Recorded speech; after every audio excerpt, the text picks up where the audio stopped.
Ignore that. Hey guys, welcome back to Winding Road Magazine. I'm Tedward, and today we're gonna revisit the GT4. This is Coderman's car. Coderman is a YouTuber who is gracious enough to lend me his beautiful new red toy. This is the 981 GT4, and I think more than ever it's relevant because the 718 GT4 just came out, and somehow it seems as though it's not quite as exciting. Yes, it's an upgrade. Yes, it's faster and more technical, but there's not a whole lot of fanfare. And when this car came out, it was massive. So let's take this out for a little drive, exercise this motor, and boy, does it sound good. You'll notice up front, it looks like those are aftermarket rotors. I'm assuming gyro disc based on the slots and the two-piece design. But you can correct me if I'm wrong.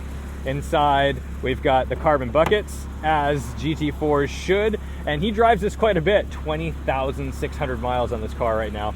Paint-matched interior, even the key. So this is a pretty well-spec GT4. We've got like the RS-style door straps in order to open them. And you're just greeted with carbon fiber wrapping around you with just a little bit of leather padding. These are relatively comfortable too. Like I said, ignore the tire change update. I just checked all of the tire pressures manually. They're all exactly the same, around 33 psi. So I think we should be okay. That's a Porsche thing. I always go the wrong direction the first time. It's like putting a USB into the thing. All right.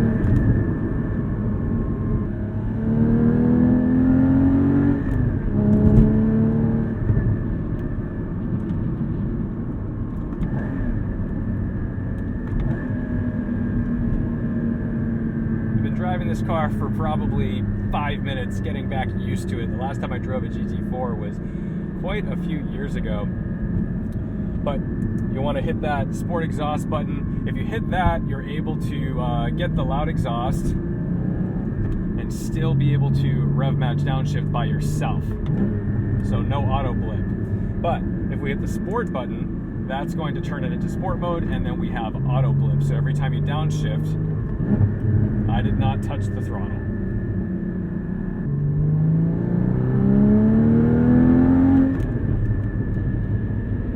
The gearing in the GT4 is pretty long, so if you want to top out second, you're up over 80 miles per hour. It's a little tricky to ring it out properly without hitting speeds that might introduce you to some law enforcement. On roads like this, at least. See if we can find an open stretch.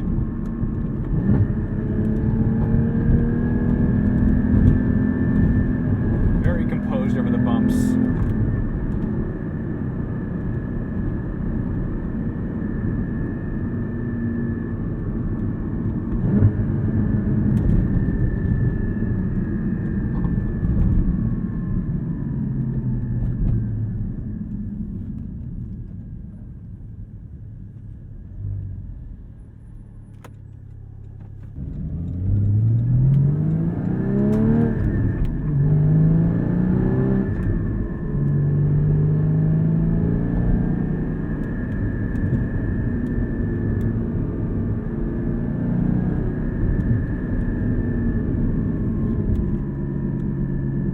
Straight line, the GT4 is not a dragster. It has plenty of power. It's comparable to that of like an E92 M3. But the confidence it gives you,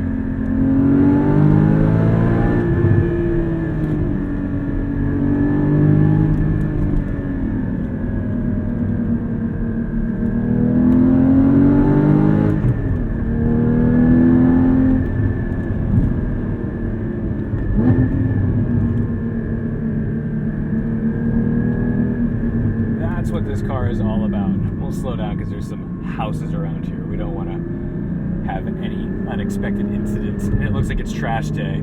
I don't want to meet a trash truck. But this car is so incredible, and although yes, there's a new version out, you can get this depreciated, and it's really good. This is a very enjoyable Porsche.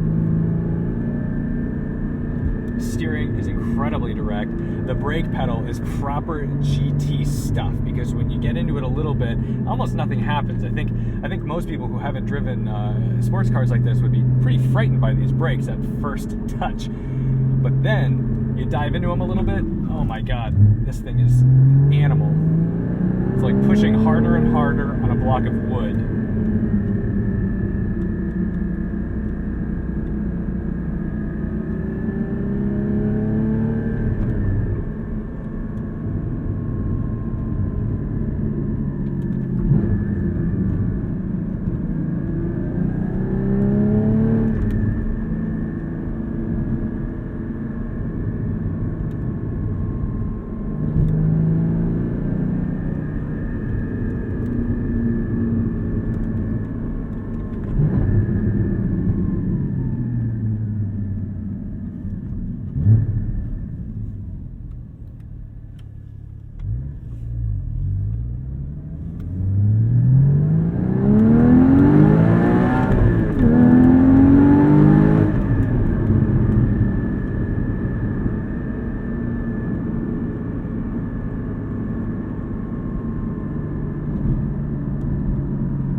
Got a thumbs up from the tree guy.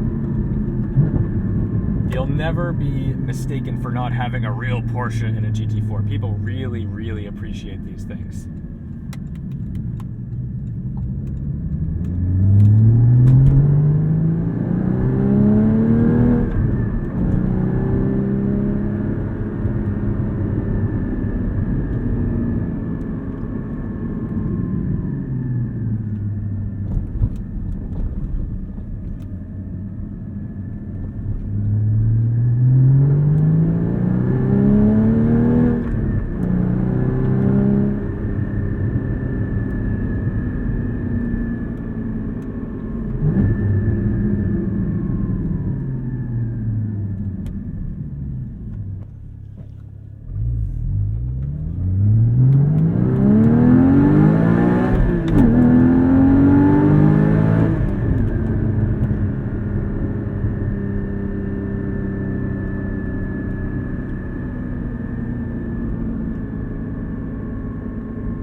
Before you go getting mad at me for saying it's not a drag racer, yeah, it's still got plenty of power. I'm not saying it's slow, and it'll get you in trouble real quickly. I think the real issue is that this chassis feels like it's capable of handling another 100 horsepower pretty comfortably. Not saying I'd want it, because that would just make this car even more tricky to wring out on public roads, but it could do it, and it's just such an inspiring, confident chassis that you throw power at it and it'd be just fine.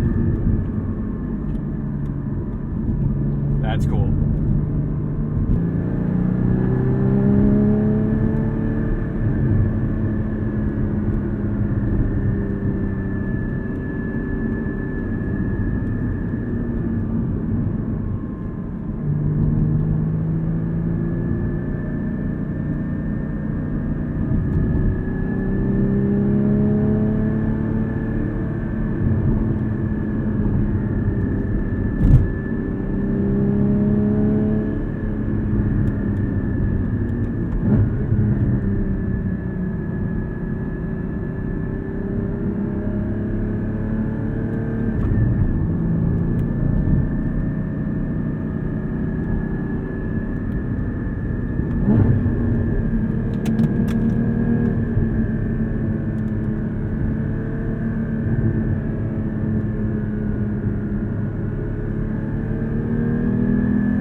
Thanks for joining me on a little rural drive in the 981 Porsche GT4. We'll see you in the next one. Thanks for subscribing.